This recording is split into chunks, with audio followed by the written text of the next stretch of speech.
নমস্কাৰ স্বাগতম জনাইছোঁ অন্য এটা ভিডিঅ'লৈ অসম চৰকাৰ নিযুক্তি পৰীক্ষাৰ বাবে আসাম পুলিচ আৰু এইডাৰে 2.0 বাবে এটা মক টেষ্ট লৈ আহিছোঁ ইয়াৰ পৰা প্ৰতিবাৰে আহি থকা দেখা গৈছে প্ৰশ্ন কিছুমান সেইবাবে আশা কৰোঁ মক টেষ্টটো যাতে আপোনালোকে দি যায় আৰু ইয়াত লাভ হ'ব আপোনালোকৰ মষ্ট ইম্পৰ্টেণ্ট কুৱেশ্যন আছে গতিকে আমি ভিডিঅ'টোৰ মাজলৈ আগবাঢ়ো আজিৰ ভিডিঅ'ৰ প্ৰথম প্ৰশ্নটো হৈছে গুগল কিমান চনত আৱিষ্কাৰ কৰা হৈছিল গুগল কিমান চনত আৱিষ্কাৰ কৰা হৈছিল ইয়াৰ শুদ্ধ উত্তৰটো হ'ব অপশ্যন ক 1998 চনত 1998 চনত গুগল আৱিষ্কাৰ কৰা হৈছিল 1998 চনত ঠিক আছে নেক্সট প্ৰশ্নটো মাজলৈ আহিছোঁ অসমত কেতিয়া খাৰুৱা তেলৰ সন্ধান পোৱা গৈছিল অসমত কেতিয়া খাৰুৱা তেলৰ সন্ধান পোৱা গৈছিল ইয়াৰ ৰাইট এনসাৰটো হ'ব অপশ্যন গ 1867 চনত 1867ত অসমত খাৰুৱা তেলৰ সন্ধান পোৱা গৈছিল নেক্সট প্ৰশ্নটোলৈ আহিছোঁ বৰ্তমান অসমত কেইটা মহকুমা আছে বৰ্তমান অসমত কেইটা মহকুমা আছে ইয়াৰ ৰাইট এনসাৰটো হ'ব অপশ্যন গ 78 78টা বৰ্তমান অসমত মহকুমা আছে নেক্সটলৈ আহিছোঁ স্বৰ্গনাৰায়ণ উপাধি গ্ৰহণ কৰা প্ৰথম আহোমৰ ৰজাজনৰ নাম কি স্বৰ্গনাৰায়ণৰ উপাধি গ্ৰহণ কৰা প্ৰথম আহোমৰ ৰজাজনৰ নাম কি ইয়াৰ ৰাইট এনসাৰটো হ'ব অপশ্যন ক চুহুংমুং ঠিক আছে চুহুংমুং হ'ল স্বৰ্গনাৰায়ণ উপাধি পোৱা প্ৰথম আহোম ৰজা নেক্সটলৈ আহিছোঁ ৰাষ্ট্ৰীয় বিজ্ঞান দিৱস কেতিয়া পালন কৰা হয় ৰাষ্ট্ৰীয় বিজ্ঞান দিৱস কেতিয়া পালন কৰা হয় ৰাইট এনসাৰটো কি হ'ব ৰাইট এনসাৰটো হ'ব 24 ফেব্ৰুৱাৰী অপশ্যন গ টু ৰাইট এনসাৰ 24 ফেব্ৰুৱাৰীত ৰাষ্ট্ৰীয় বিজ্ঞান দিৱস পালন কৰা হয় নেক্সটলৈ আহিছোঁ আলাবৈ ৰণ কেতিয়া সংঘটিত হৈছিল আলাবৈ ৰণ কেতিয়া সংঘটিত হৈছিল ইয়াৰ ৰাইট এনসাৰটো হ'ব অপশ্যন গ 1669 চনত আলাবৈ ৰণ সংঘটিত হৈছিল কিমান চনত হৈছিল 1669 চনত আলাবৈ ৰণ সংঘটিত হৈছিল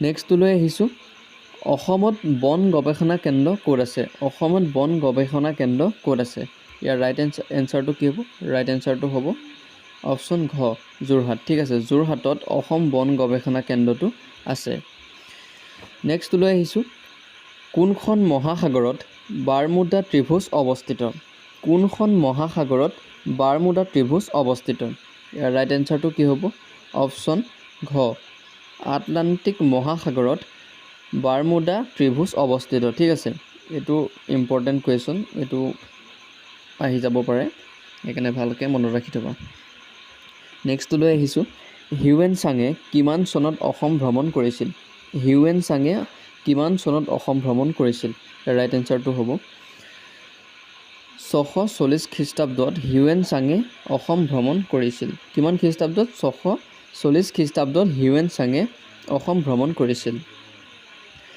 নেক্সটলৈ আহিছোঁ ব্ৰাহ্ম সমাজৰ প্ৰথম অধিৱেশন কেতিয়া হৈছিল ব্ৰাহ্ম সমাজৰ প্ৰথম অধিৱেশন কেতিয়া হৈছিল ইয়াৰ ৰাইট এনসাৰটো কি হ'ব ৰাইট এনসাৰটো হ'ব অধিৱেশন ক'ত হৈছিল ঠিক আছে কেতিয়া হৈছিল নহয় ক'ত হৈছিল ইয়াৰ ৰাইট এনসাৰটো হ'ব অপশ্যন খ কলকাতাত ঠিক আছে কলকাতাত ব্ৰাহ্ম সমাজৰ অধিৱেশনখন হৈছিল নেক্সটলৈ আহিছোঁ মিচিংসকলৰ গাঁৱলীয়া আদালতখনক কি বুলি কোৱা হয় মিচিংসকলৰ গাঁৱলীয়া আদালতখনক কি বুলি জনা যায় ইয়াত ৰাইট এনসাৰটো হ'ব অপশ্যন গ কোবাং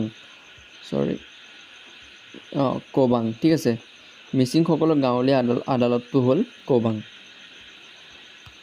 নেক্সটলৈ আহিছোঁ তৰাইনো যুদ্ধ কিমান চনত সংঘটিত হৈছিল তৰাইনো যুদ্ধ কিমান চনত সংঘটিত হৈছিল ইয়াৰ ৰাইট এনসাৰটো হ'ব 1991 চনত তৰাইন যুদ্ধ সংঘটিত হৈছিল নেক্সটলৈ আহিছোঁ বিলাতৰ চিঠি নামৰ ভ্ৰমণ কাহিনীটোৰ ৰচক কোন বিলাতৰ চিঠি নামৰ ভ্ৰমণ কাহিনীটোৰ ৰচক কোন ইয়াৰ ৰাইট এনসাৰটো হ'ব অপশ্যন ক জ্ঞানদাভিৰাম বৰুৱা হ'ল বিলাতৰ চিঠিৰ নামৰ ভ্ৰমণ কাহিনীটোৰ ৰচক নেক্সটলৈ আহিছোঁ ক'লা দিৱস কোন তাৰিখে পালন কৰা হয় ক'লা দিৱস কোন তাৰিখে পালন কৰা হয় ইয়াৰ ৰাইট এনসাৰটো হ'ব 30 অক্টোবৰ তাৰিখে ক'লা দিৱস পালন কৰা হয় নেক্সটলৈ আহিছোঁ অসমীয়া ইতিহাসক কেইটা ভাগত ভাগ কৰা হৈছে অসমীয়া ইতিহাসক কেইটা ভাগত ভাগ কৰা হৈছে ৰাইট এনসাৰটো কি হ'ব ৰাইট এনসাৰটো হ'ব অপশ্যন গ অসমীয়া ইতিহাসক 4টা ভাগত ভাগ কৰা হৈছে। কেইটা ভাগত? 4টা ভাগত অসমীয়া ইতিহাসক ভাগ কৰা হৈছে।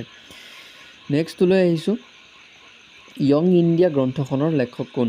য়ং ইণ্ডিয়া গ্ৰন্থখনৰ লেখক কোন? ইয়াৰ ৰাইট এনচাৰটো হ'ব অপশ্যন গ মহাত্মা গান্ধী। ঠিক আছে, মহাত্মা গান্ধী হ'ল য়ং ইণ্ডিয়া গ্ৰন্থখনৰ লেখক। য়ং ইণ্ডিয়া গ্ৰন্থখনৰ লেখক হ'ল মহাত্মা গান্ধী। নেক্সটলৈ আহিছোঁ, কাছাৰৰ প্ৰাচীন নাম কি আছিল? কাছাৰৰ প্ৰাচীন নাম কি আছিল? ইয়াৰ ৰাইট এনচাৰটো হ'ব অপশ্যন গ হিড়িম্বা। হিড়িম্বা আছিল কাছাৰৰ প্ৰাচীন নাম। নেক্সটলৈ আহিছোঁ, কাৰ দিনত হাজোত হয়গ্ৰীৱ মাধৱ মন্দিৰ নিৰ্মাণ কৰা হৈছিল? কাৰ দিনত হাজোত হয়গ্ৰীৱ মাধৱ মন্দিৰ নিৰ্মাণ কৰা হৈছিল? ইয়াৰ ৰাইট এনচাৰটো হ'ব অপশ্যন গ ৰঘুদেৱ। ৰঘুদেৱৰ দিনত হাজোত হয়গ্ৰীৱ মাধৱ মন্দিৰটো নিৰ্মাণ কৰা হৈছিল। নেক্সটলৈ আহিছোঁ, দিল্লীক ভাৰতৰ ৰাজধানীৰ স্বীকৃতি কিমান চনত দিছিল?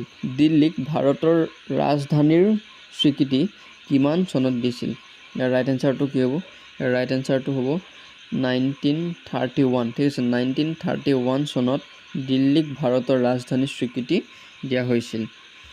নেক্সটলৈ আহিছোঁ, ৰাষ্ট্ৰীয় ভোটাৰ দিৱস কেতিয়া পালন কৰা হয়? ৰাষ্ট্ৰীয় ভোটাৰ দিৱস কেতিয়া পালন কৰা হয়? ইয়াৰ ৰাইট এনচাৰটো কি হ'ব?